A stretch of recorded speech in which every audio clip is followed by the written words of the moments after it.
Imagine you're walking into a local photo studio, just a regular day. You're with your wife and you're getting some family portraits taken. Right, something people do all the time. Exactly. So you walk through the door and the owner of the studio is there. And this guy is, an 80-year-old veteran photographer. Someone who has looked at thousands and thousands of faces. Yes. A guy whose entire job is looking at people. Huh. He looks right past you, just completely ignores you, turns to your wife and asks, "So when is your husband arriving?" Oh, wow. So he just completely assumes. He genuinely assumes that you are her son. That is just, it's a staggering compliment for the guy, but I have to imagine it's incredibly confusing for the wife. Oh, absolutely confusing. And, if you're listening to this right now and you're thinking, well, okay, that's just a one-off fluke. Yeah. A funny misunderstanding. It's really not. No, it's a pattern. Yeah, because the sources we're looking at today for this deep dive, they detail another incident. Same couple. They walk into an eyeglass store. Right, just running errands. Yeah. The clerk greets them and within seconds immediately starts referring to them as filial children. Filial children, that's so specific. I know. The clerk is operating under this, absolute conviction that the wife is there to buy glasses for her absent elderly mother. And the guy standing next to her. Just the dutiful son tagging along to help out. We should probably clarify his actual age here, just to put all this into perspective for everyone listening. Right. So he is in his mid-60s. Mid-60s, but getting mistaken for a son. Exactly. According to the essays and the life logs we've been reading, he routinely looks at least a full zodiac cycle younger than his actual chronological age. And in the Eastern zodiac, a full cycle is 12 years. 12 years, right. So you've got this man in his mid-60s who is consistently accidentally being mistaken for a guy in his early 50s or even late 40s. Which is wild. Yep. And it brings us right to the core mystery of the material you and I have been poring over. Yeah, we are basically analyzing the personal diaries and these incredibly meticulous life logs of this author. Meticulous is the word. He tracks everything. He really does. And the fundamental question we want to answer for you today is, well, why exactly is this author able to maintain such an almost unnatural level of youthfulness? Especially considering a frankly shocking fact that's just kind of hidden in his logs. Right. And this is the part that blows my mind. Until January of this year, he hadn't exercised in 40 years. 40 years. Zero exercise. Not a single drop of intentional sweat, which just feels like it breaks all the rules, It really does. So we want to figure out, how did he stay so young? He didn't even exercise until recently, right? And furthermore, if a guy who already looks 12 years younger starts this brand new morning run habit, which we'll get into, is it actually possible for him to rejuvenate even further? Can you turn back the biological clock when you're already that far ahead of the game? Exactly. If he makes morning runs a habit, won't he just reverse aging entirely? So let's unpack them. Do it, because it's a journey that, honestly, it completely upends the modern fitness industry's entire narrative. Oh, 100%. We are constantly sold this idea that youth is something you have to actively, aggressively purchase, or you have to punish your body in the gym to achieve it. Right. If you're listening to this, you've definitely been targeted by those ads. The biohacking, the cold plunges. The $50 green powders? Yes. The ultra marathons. We just naturally associate anti-aging with extreme cardiovascular output. But before January, this author did absolutely zero cardio. In his essays, he confesses that back in his mid-20s, he had to take this mandatory 15-minute running test at his company. Oh, yeah, the company test. And he failed it spectacularly. He literally tapped out at the 10-minute mark. Couldn't even finish a quarter of an hour. He couldn't. And from that single day in his 20s, all the way until his mid-60s, he hadn't run for more than 3 minutes straight. 4 decades of just intentional cardio avoidance. But we have to look at what he was actually doing. Because, you don't accidentally trick an 80-year-old photographer just by having good genetics, right? No, genetics only get you so far. When we dig into his life logs, we see this protective bubble that he built. A protective bubble. I like that. Yeah, it's built out of very strict abstinence mixed with a series of highly idiosyncratic micro habits. Okay, let's start with the abstinence part. Because given his environment in the 1980s, this is wild. He has never smoked a cigarette. Which, if you think about the context of 1980s corporate culture, especially in Japan, that practically made him an alien. Totally. Offices back then were essentially just enclosed clouds of tobacco smoke. But the thing is, he didn't just avoid smoking out of sheer willpower. His body forcefully rejected it. Right. He suffered from severe secondhand smoke allergies. Exactly. So if he was in those rooms, he was physically miserable. He had to leave. And we see the exact same physiological rejection when it comes to alcohol, don't we? We really do. This is what fascinated me. His father, his brother, his son, they are all heavy drinkers. So the genetics for holding your liquor are clearly right there in the family tree. Right. But his specific biological makeup just says no. He notes that if he even tries to drink casually, his body revolts. He gets these immediate blinding headaches. So he barely drinks at all. I think the logs said he only takes tiny sips of this highly aged plum wine. Yeah, like a 20 or 30-year vintage. Right, and only on extremely rare celebratory occasions. Now, if we look at the actual cellular mechanics of aging, avoiding alcohol and tobacco, those are the two most potent, scientifically validated anti-aging strategies in human history. Really, just those two. Oh, absolutely. Yeah. In longevity circles, we talk a lot about this concept called cellular senescence. Okay, stop right there. I know we hear cellular senescence thrown around on health blogs and podcasts all the time. But if I'm listening to this while I'm, doing the dishes or walking the dog, I need an ELI 5. Explain it like I'm 5. Fair enough. What is actually happening in the body? Okay, so imagine your body is a bustling city, and your cells are the factories keeping everything running smoothly. Okay, city and factories. Got it. Over time, some of those factories get old, right? They break down. Normally, the city just demolishes them and builds brand new ones. Makes sense. But toxins, like the acetaldehyde in alcohol or the thousands of chemicals in cigarette smoke, they damage those factories in a very specific, weird way. How so? They don't die, they become zombie factories. Zombie factory. Yes, that is cellular senescence. These factories stop producing anything useful, but they flat out refuse to die. That sounds bad. It is. Instead of dying, they just sit there leaking this toxic sludge inflammatory proteins into the surrounding neighborhood. Wow. And this systemic inflammation, it literally rusts your internal machinery. It degrades your collagen. It stiffens your blood vessels. So by listening to his body's violent allergic rejection of smoke and alcohol, He accidentally prevented the buildup of these zombie cells for 40 straight years. so his allergies were actually a superpower. Basically, yeah. But, okay, keeping zombie cells away just keeps you from aging faster than normal. Yeah. It doesn't necessarily explain why his skin looks so remarkably young that he gets mistaken for a guy in his 40s. It's true. And this is where his life logs start detailing these really eccentric micro habits. Micro habits are fascinating. They are. For instance, he only washes his face with soap bubbles. He says it cleared up his severe acne when he was younger. Right. But conversely, he deliberately stopped washing his entire body with soap. Based on the advice of a dermatologist, actually, which he took very seriously. Yet he only uses soap on very specific areas. Or if he gets visibly dirty, like if he gets ink on his hands. And he claims this completely cured his chronic dry skin. He also refuses to let his hair air dry.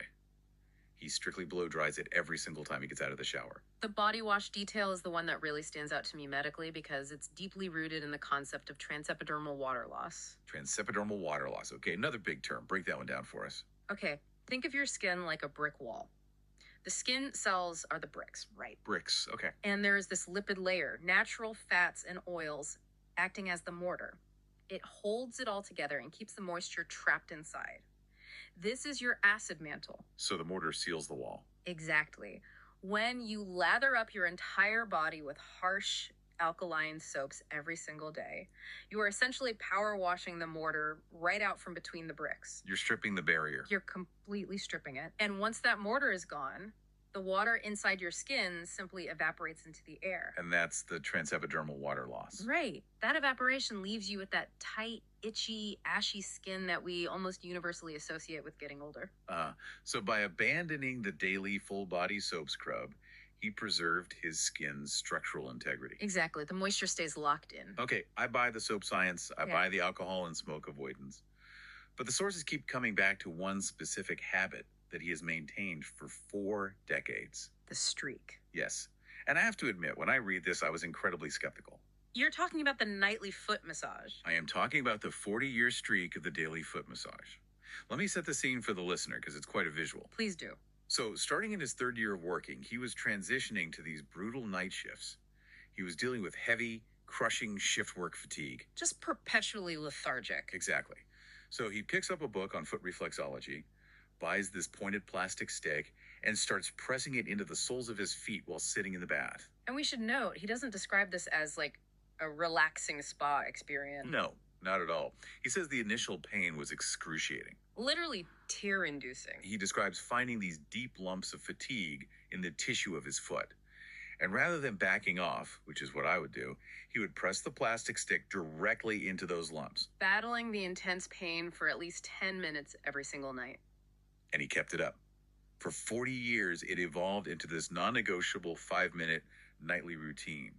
But okay, here's where I have to push back on the author's narrative a bit. Go for it. I mean, avoiding alcohol, keeping your skin's lipid barrier intact, and giving yourself a painful foot rub. Does that really shave 12 years off your physical appearance? It's a fair question. Because I know guys in their 60s who don't drink, who moisturize, and they still look like they are in their 60s. A foot rub doesn't just iron out the wrinkles on your forehead. Isn't there a massive mental component to youth that we're missing here? You are hitting on the exact limitation of viewing health purely as like mechanics. Right. And to really understand the foot massage, we have to look at how he used it, not just as a physical release, but as a diagnostic tool for his mind-body connection. Okay, diagnostic tool. Yeah. What's fascinating here is that he is tapping into this deeply rooted concept in Eastern medicine called Mubayo. Mubayo. Okay, I saw that word in the notes, but what does it actually mean in practice? It translates roughly to pre-disease. Pre-disease. Right. In Western medicine, you are generally considered healthy until you have a diagnosable disease. It's very binary. You either have it or you don't. Exactly. You don't have high blood pressure until the day you do. But Mibio recognizes the vast gray spectrum between perfect health and illness. Warning signs. Yes, the subtle signals, the slight lethargy, the specific ache in a joint, the tension in the sole of the foot. So the foot massage isn't just about massaging the foot. It's about auditing the body. Precisely. By enduring that pain every night, he was actively listening to his body's SOS signals. He was catching the Mibio before it ever became a full-blown illness. Wow. But to your point about the mental component, you were absolutely right. The discipline required to lean into physical discomfort every night translates perfectly into his mental habits. Yeah, the sources show a man who aggressively, deliberately resists generational isolation. Generational isolation, that's a great phrase. Meaning he refuses to just, hang out with other retired guys complaining about the weather. He absolutely refuses to let his mind ossify.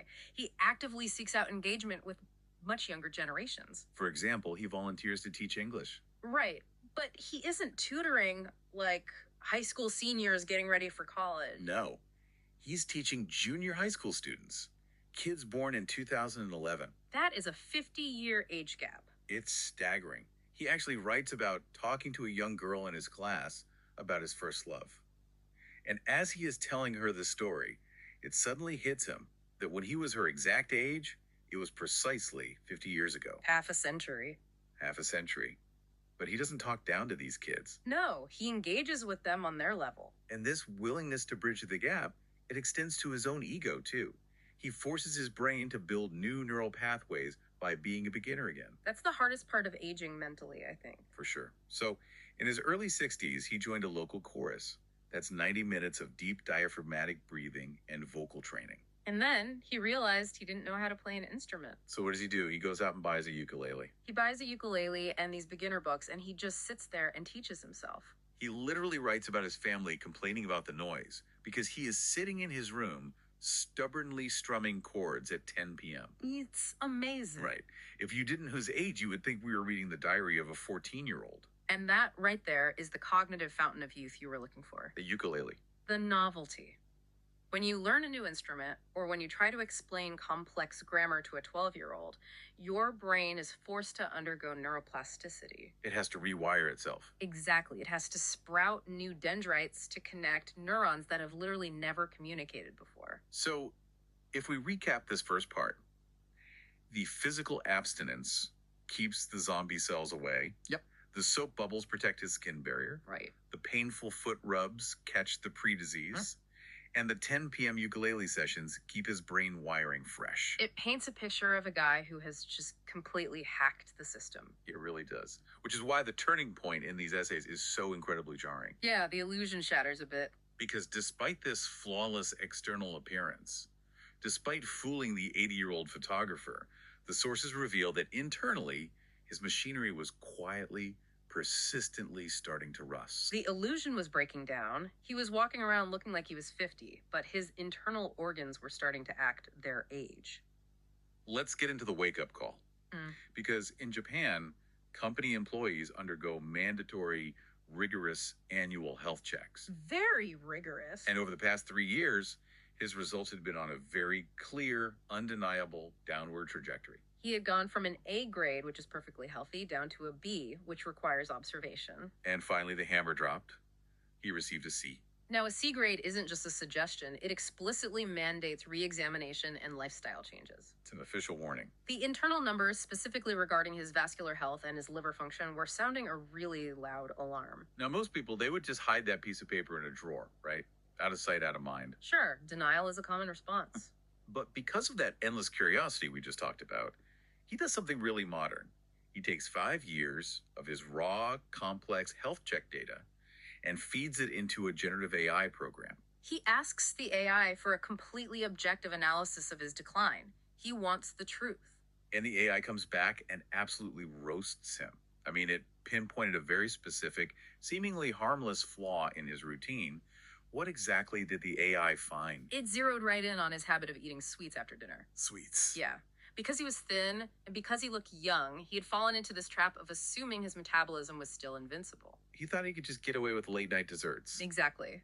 But the AI told him otherwise. How exactly does, like, a piece of cake at 9 p.m. translate to vascular alarms and liver issues on a blood test? It comes down to sleep architecture and insulin resistance. Okay, walk me through that. When you eat a heavy dose of sugar right before bed, your blood glucose spikes. Your pancreas has to pump out a massive surge of insulin to shuttle that sugar out of your blood. Right, the insulin response. But because you're going to sleep, you're not about to go run a marathon, your muscles do not need that energy. So where does all that sugar go? The liver has to process it, and it often ends up storing it as visceral fat. The dangerous fat around the organs. Exactly. Furthermore, because your digestive system and your endocrine system are working in overdrive to process this cake, your body cannot drop your core temperature efficiently. And you need that temperature drop to sleep. You do. If you can't drop the temperature, you cannot enter the deep, restorative stages of slow wave sleep. So he's unconscious, but he's not actually resting. Precisely. His heart rate isn't dropping. His vascular system isn't getting its nightly repair cycle. Wow. The late night sugar was systematically degrading his sleep quality and stressing his liver out, and the AI caught it immediately. Okay, so the AI gives him the intellectual wake-up call. It tells him, hey, the sugar is ruining your sleep. Mm-hmm. But knowing a fact and really feeling a fact are two very different things. Very different. And reading through his logs, the AI wasn't the thing that actually broke his denial, was it? No. The intellectual warning was followed almost immediately by a brutal physical collapse. The roast pork incident. The roast pork incident. It is such a visceral turning point in the text. It shatters whatever remaining illusions he had.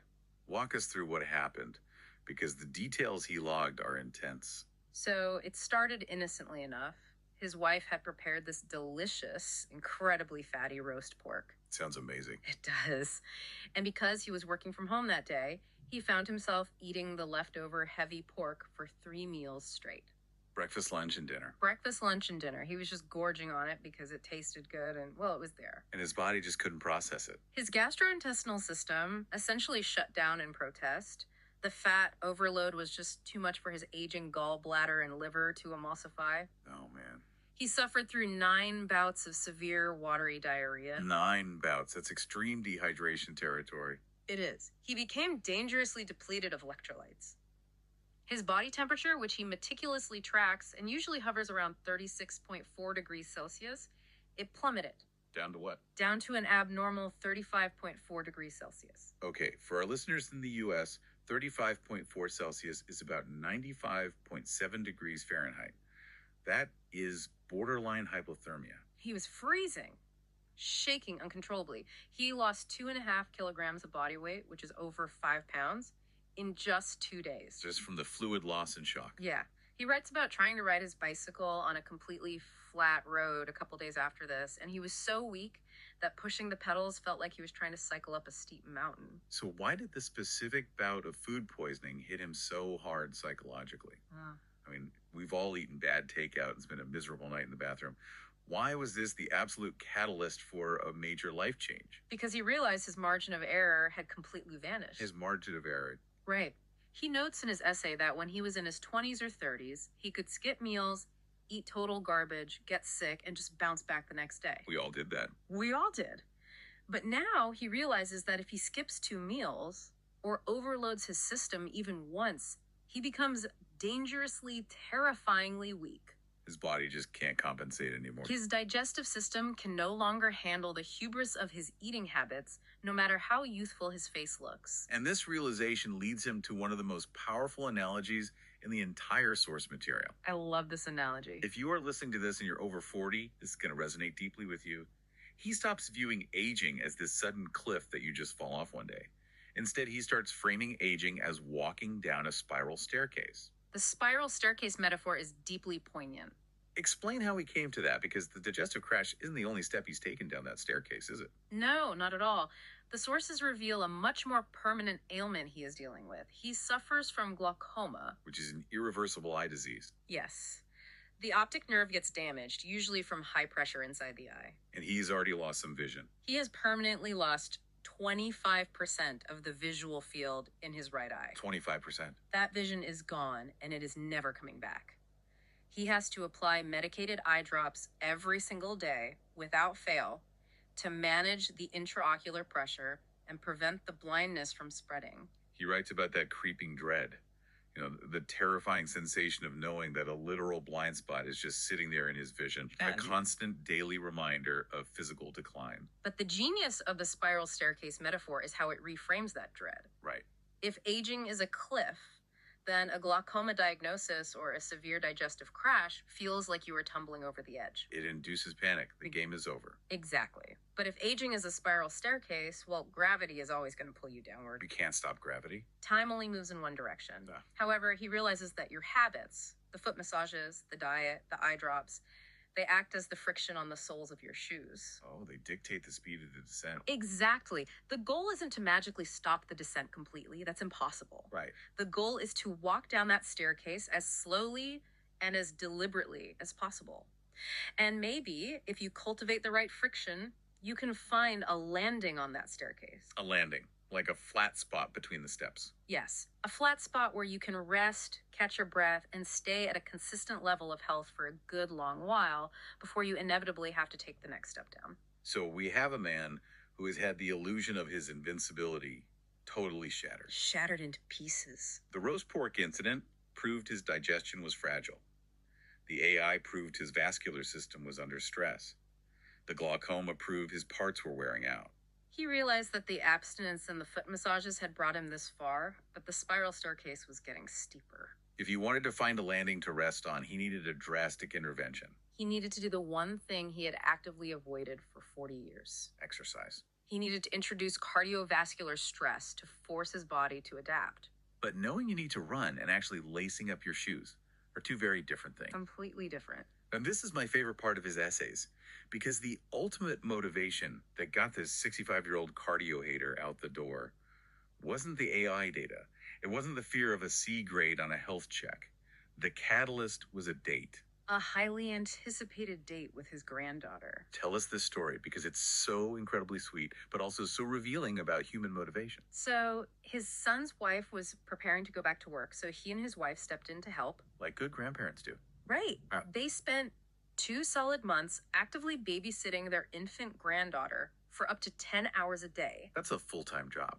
It is exhausting. And while he was holding her, changing her, playing with her on the floor, he became mesmerized by her sheer physical flexibility. He's watching this baby just like casually bend in half, grabbing her own feet, turning her neck like an owl. And the contrast was jarring for him. How so? Holding this incredibly pliable new life made him hyper aware of his own stiffening joints, his declining core strength, his inability to just bounce up off the floor without groaning.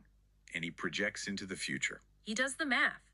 He realizes that in 20 years, his infant granddaughter will be a young woman in her 20s. And he will be in his mid 80s. Right. And he decides, right there on the floor, quote, I want to be healthy enough to go on a proper date with her in 20 years. And he wants them to be walking down the street together. He wants people to look at them and wonder, who is that guy?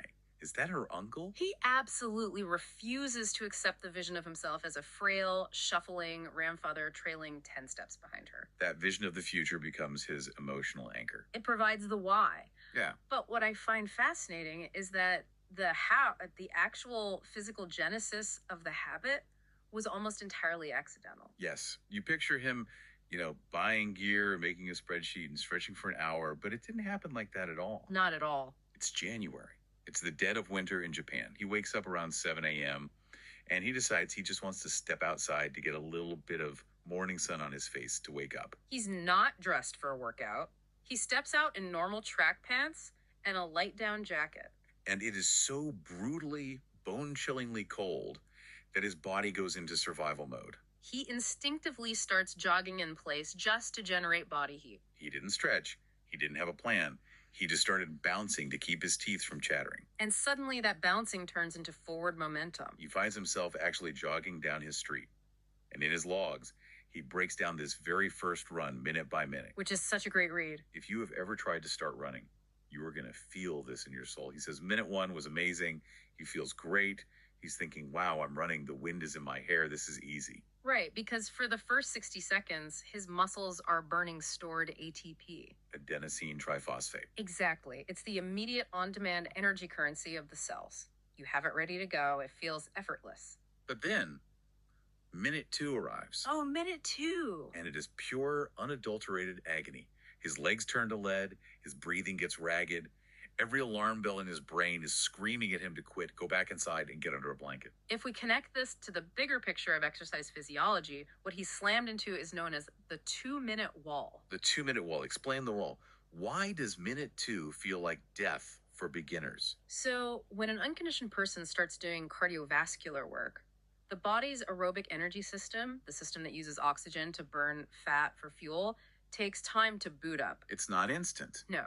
It takes roughly 90 seconds to 2 minutes for the heart to pump enough oxygen-rich blood down to the working muscles. So there's a lag time. Exactly. And during that lag time, the body has to rely on anaerobic pathways. It's burning fuel without oxygen. And the byproduct of that is? Lactic acid. Oh. That is the heavy, burning, suffocating sensation in the legs and lungs. Your brain interprets that lactic acid spike as a critical failure, and it begs you to stop. But he didn't stop. No, he didn't. He wanted to, but instead of quitting completely and walking home, he just slowed his jog down to a crawl, a very slow shuffling pace. He pushed through that intense wave of discomfort for just a little bit longer. And by pushing through, he bought his body enough time for the aerobic system to finally kick in. The boot up sequence finished. Right. The blood vessels dilated, the oxygen arrived at the muscles, the lactic acid began to clear, and he miraculously found his second wind. He ended up completing a 5.5-minute continuous loop back to his front door. 5.5 minutes. He got back sweating, breathing hard, but experiencing this massive surge of endorphins. And he thought, you know what, maybe I'll try this again tomorrow. Now, this is where his professional curiosity intersects beautifully with his physical health. How so? The sources mention that he had recently been reading up on educational theory, specifically a concept called the Zone of Proximal Development, or ZPD. ZPD. I know this is a big deal in teaching, but how does it apply to a 65-year-old man jogging? Okay, so ZPD is a framework developed by the psychologist Lev Vygotsky. Vygotsky. It basically posits that the best, most sustainable learning happens in the zone, just beyond what a learner can do completely independently, but can achieve with a little bit of scaffolding or support. So it's about finding the sweet spot of difficulty. Not too easy, not too hard. Right. If a math problem is too easy, the student gets bored and stops growing. Makes sense. But if you hand a third grader a college calculus textbook, it's so far outside their zone that they panic, shut down, and decide they hate math forever. Exactly. So he applied this educational theory to his own body. He realized that the fitness industry usually hands beginners a calculus textbook. Yes. Magazines say, go run for 30 minutes your first time out. Or do a 5K couch to 5K. He knew that if he tried to run for 30 minutes, he would be so far outside his physical ZPD that his brain and joints would orchestrate a mutiny. He would quit on day 2. So he built a physical scaffold for himself. He made the goal laughably small, just 5 to 6 minutes of running. It is slightly harder than doing nothing, so it promotes adaptation, but it is completely achievable without triggering a psychological revolt. He practically tricked his brain into accepting the habit by lowering the barrier to entry to almost zero. Which brings us perfectly into the psychology of how he maintained this routine. Hmm. Because doing something once is a novelty, right? Doing it consistently is a habit. And at the time he wrote these logs, he has maintained this morning run for 3 solid months. Hitting the pavement 4 to 5 times a week. And he invested in the habit safely. He recognized that his knees hadn't absorbed an impact in 40 years. Right, you can't just run in flat sneakers from a decade ago. He didn't. He went out and bought highly cushioned running shoes, specifically the On Cloud Monster. Oh, I've seen those. They look like you're walking on actual marshmallows. They do. And he used them to artificially protect his unconditioned joints while his muscles caught up. Okay, so he's got the shoes. And he created 2 distinct routes for himself. A short route that takes exactly 6 minutes, and a long route that takes 8.5 minutes. Right. Now, I have to call foul on this next part, because reading the source material, he uses this psychological trick to choose between the 6-minute and the 8.5-minute route. And it involves a utility pole. Yes, the 5-meter pole trick. You're the expert. Explain this to me, because I refuse to believe a 5-meter difference matters to a grown man's decision-making process. It sounds absurd until you understand decision fatigue and human inertia. Okay, convince me. On his route, he runs down the street where he eventually has to make a U-turn and head back toward his house. At the turnaround point, there are 2 utility poles on the side of the road. They're only 5 meters apart. 5 meters is nothing. That's maybe 3 long strides. Logically, geographically, it is absolutely nothing. If he turns around at the first pole, he completes the 6-minute route. If he runs just 5 meters further to the second pole, the path diverges slightly, committing him to the 8.5-minute route. Why does he need a mental trick for 3 strides? Because of when he reaches that first pole. When, by the time he is approaching the first pole, he is usually right at the tail end of that 2-minute wall of lactic acid buildup we talked about. His lungs are burning, his legs are heavy, and his brain is screaming for relief. He's in the pain cave. Yes. In that specific window of physiological distress, deciding to run an extra 2.5 minutes feels like a massive, insurmountable mental hurdle. His willpower is entirely depleted. So if he asks himself, do I want to run the long route today? Yeah. His brain will scream, no. Exactly. So he shifts the decision point. He doesn't ask himself about the whole route. As he approaches, he simply tells himself, I'm only deciding whether to turn left at this first pole or keep going to the second pole. He reduces the cognitive load to a 5-meter question. Can I make it 5 more meters? Yes, of course I can. And what happens when he hits the second pole? Well, because he forced his legs to carry him past the first pole, by the time he reaches the second pole, the aerobic system has kicked in. The second wind arrives. The pain subsides. Suddenly, the prospect of running an extra 2 minutes doesn't feel daunting at all. He happily finishes the 8.5-minute route. He successfully tricks his brain by delaying the decision until his physiology is ready to support it. That is brilliant. He is totally hacking his own nature. And the results of hacking his inertia like this are nothing short of miraculous. We're talking about a maximum of maybe 40 minutes of exercise a week. That is a tiny, tiny investment. But look at the physical changes he logged. His weight dropped from 66 kilograms down to the low 63 kilogram range. He shed the visceral fat that his late-night sugar habit had built up. And his core stability returned. He writes this great detail about putting his socks on in the morning. I love the sock detail. He used to have to sit down on the bed or lean heavily against a wall to put his socks on without falling over. Now he can stand in the middle of the room on one leg, perfectly stabilized, and put his socks on. His core has completely re-engaged. But the real validation, the objective proof that his internal machinery was healing, comes from the AI. Oh, yes. The return to the AI. So it's April. He's been running for 3 months. He takes his brand new post-running health check data, and he feeds it back into the same generative AI that roasted him about his sugar habits. What did the AI say this time? The AI's response is emphatic.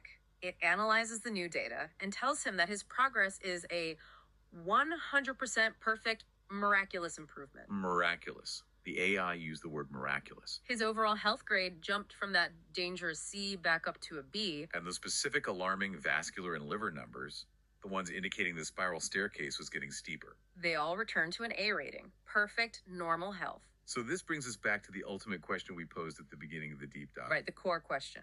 We have a man who already looked 12 years younger due to his abstinence and foot massages. Now he's fixed his internal rusting.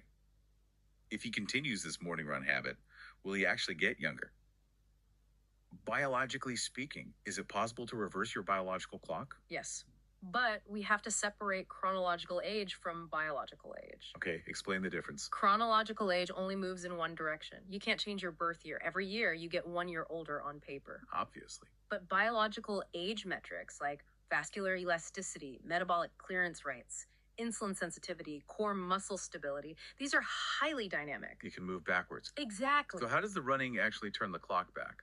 By introducing cardiovascular stress through his morning run, he is forcing his heart to pump harder. Right. The physical sheer stress of the blood rushing against the walls of his arteries stimulates the endothelium to produce nitric oxide. Okay, ELI5 nitric oxide, what is that doing? Nitric oxide is basically a chemical traffic cop that tells the muscles around your blood vessels to relax and open up the lanes. So it makes the vessels wider. It restores the flexibility and elasticity of the arteries. As we age, arteries naturally get stiff. Nitric oxide makes them youthful and pliable again. So he is literally making his blood vessels younger. Yes. He is burning off the excess visceral fat that was choking his liver. He is improving his muscles' ability to utilize insulin. And when you combine this brand new cardiovascular capacity with his 40-year baseline of avoiding zombie cell-inducing toxins, Like alcohol and smoke. right, and his obsessive microhabits that protect his skin barrier, Yeah. yes, he's effectively pushing back the hands of his biological clock, He is aggressively increasing his health span to match his lifespan. which means that 20-year date with his granddaughter when he's 85 is looking highly probable. Very probable. He really might be walking down the street with her perfectly upright, causing strangers to whisper, "Is that her uncle?" It is a highly achievable goal now. It's amazing. But you know, what I find most compelling about his essays isn't just the physical transformation. What is it? It's how this physical rejuvenation has completely radically altered his perception of time. Yes. I want to pivot to the philosophy here because the sources include these incredibly deep, reflective essays he wrote called the Time series. They are beautifully written. They really are. Yeah. And he tackles this universal, terrifying feeling we all have that as we get older, time just seems to evaporate. The years just start flying by. It's a well documented psychological phenomenon, often referred to in cognitive science as Janet's Law. Explain Janet's Law. Why does 2023 feel like it was 3 seconds long? But when I was a kid, a single summer vacation felt like a decade. It's all about fractions. Mm. Janet's Law suggests that we perceive the length of a period of time proportionally to the total time we have already lived. Proportionally, okay. When you are 10 years old, a single year represents 10% of your entire life experience. It's a massive chunk of data. It feels incredibly long. Right. But when you are 60 years old, a single year is less than 2% of your life. Wow, less than 2%. Because it is a smaller fraction of your total memory, your brain processes it as passing much faster. So mathematically, our brains are just compressing time as we age. We can't escape it. But the author completely flips this concept on its head. He argues that Janet's Law is only true when we are looking backward. When we look back at the last 10 years, sure, it feels like a blur. But what about the time stretching out in front of us? That's the key. What's fascinating here is his proposed solution to the acceleration of time. He has discovered a psychological secret to making a long life actually feel long again. And the secret is placing anticipation in the future. Placing anticipation in the future, that is so profound.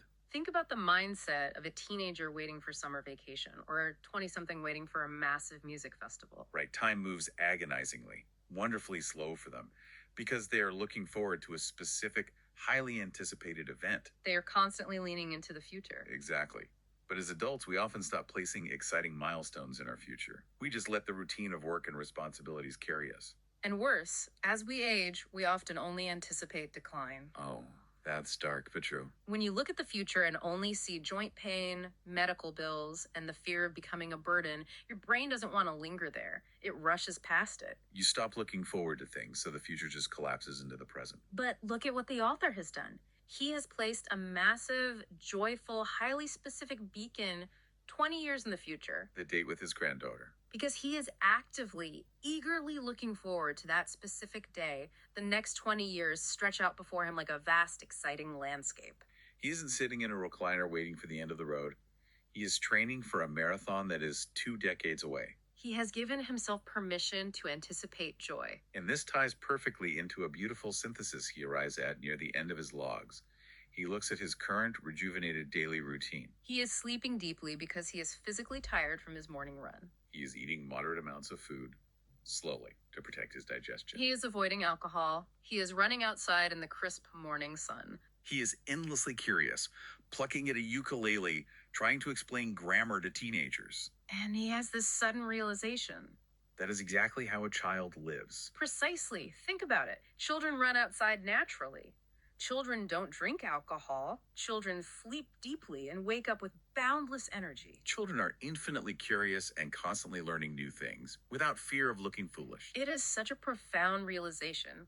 He concludes that what we consider normal adult lifestyles, Sitting hunched at a desk for 10 hours a day, drinking alcohol every night to manage the stress of that desk, eating heavy, rich meals late at night. stopping our education just because we got a piece of paper in our 20s. He says this is all inherently biologically unhealthy. He realizes that true anti-aging isn't about popping 10 different synthetic supplements or hooking yourself up to complex biohacking machines. Right. True anti-aging is about shedding the toxic, stressful habits of adulthood and systematically returning to the simple, joyful, and physically active baseline of a child. He essentially had to strip away all the adult coping mechanisms to uncover his youth again. Okay, so what does this all mean? Let's recap this incredible journey for everyone listening. We started with a man who already possessed an uncanny, almost unnerving level of youthfulness, Looking a full 12 years younger than his peers. and he achieved that baseline through a 40-year streak of strict abstinence from alcohol and tobacco. And obsessive daily micro habits like protecting his skin barrier and enduring a painful foot reflexology routine to catch pre-disease. But despite that impressive protective shield, the relentless progression of aging, the gravity of the spiral staircase caught up with him, A terrifying digestive crash from leftover pork. and an AI's objective warning about his sleep architecture showed him that merely looking young was no longer enough. His internal systems, his engine, was failing. So he did the unthinkable. A man who hated running, who hadn't intentionally run in 4 decades, stepped out into the freezing January morning and built a cardiovascular scaffold for himself. A simple, achievable 6-minute run.